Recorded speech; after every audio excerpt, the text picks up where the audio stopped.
মাঝে মধ্যে কোথাও ঘুরতে গেলে মনটা ভীষণ ভালো হয়ে যায়।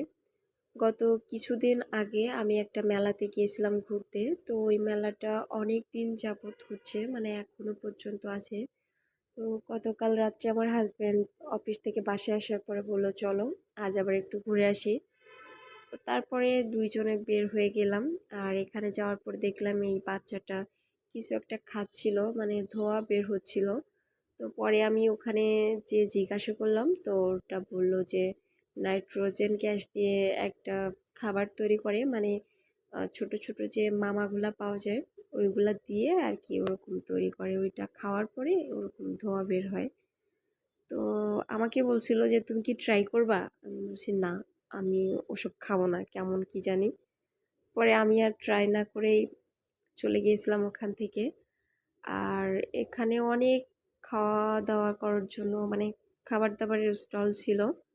তো আমরা একটু ঝালমুড়ি খাবো, তো এখানে আসছিলাম। তো আমার এই ঝালমুড়িটা খেতে ভালো লাগেনি, কেমন একটা বাজে টেস্ট ছিল আর কি। তো যাই হোক, আমি একটুখানি খেয়ে আমি আর খাইনি। ও অল্প খেয়ে তারপরে ফেলে দিয়েছিল। তো যাই হোক, সব জায়গার সব কিছু তো আসলে ভালো হয় না। তো এরপরে আমরা আবারও ঘোরাফেরা করছিলাম।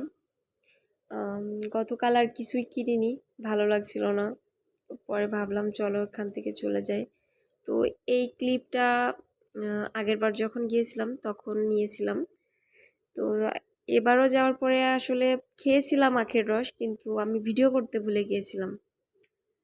আর এরপরে আর কি ছোট ছোট কিছু জিনিসপত্র কেনাকাটা করে আমি চলে আসছিলাম।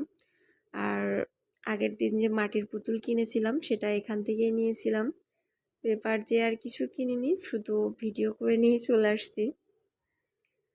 তো এছাড়াও আরও অনেকগুলো মাটির পুতুলের দোকান ছিল। আর এইদিকে ছিল হচ্ছে যে বোটগুলাতে আর কি নাগরদোলার মতো যেটা, ওটাতে আমার উঠতে অনেক বেশি ভয় লাগে, তো আমি ওখানে উঠিনি। আর এদিকে কি সব ছিল আমার অত খেয়াল নেই। আর তারপরে সব থেকে মজার বিষয় যেটা, এখানে ছিল ভূতের বাড়ি। তো আমি ভাবছিলাম একবার ভূতের বাড়িতে যাব, কিন্তু পরে আর ভয়ে যায়নি। ওর ভেতরে যারাই যাচ্ছিল সবাই চিল্লাপাল্লা করছিল, আমার অনেক বেশি ভয় লাগছিল। ওই জন্য তাকে আমি বললাম যে না থাক, আমি আর ভূতের বাড়ি যাব না। আমার এমনিতেই হার্ট অনেক বেশি দুর্বল, আমি খুব ভয় পাই। ওর ভেতরে যাওয়ার পরে যদি আমি ওরকম কিছু দেখি, আমি ওখান থেকে আর ফিরতে পারবো না। তো পরে আর যাইনি। আর এদিকে দেখলাম সবাই ওরকম দোল খাচ্ছে, তো ওইটা দেখলে আমার ভীষণ ভয় লাগে। আমি তো ওতে ওঠার কথা স্বপ্নেও ভাবতে পারি না। আর এখানে ছোট বাচ্চাদের যে ইয়াটা ছিল আর কি, ছোটবেলার কথা মনে পড়ে গেল।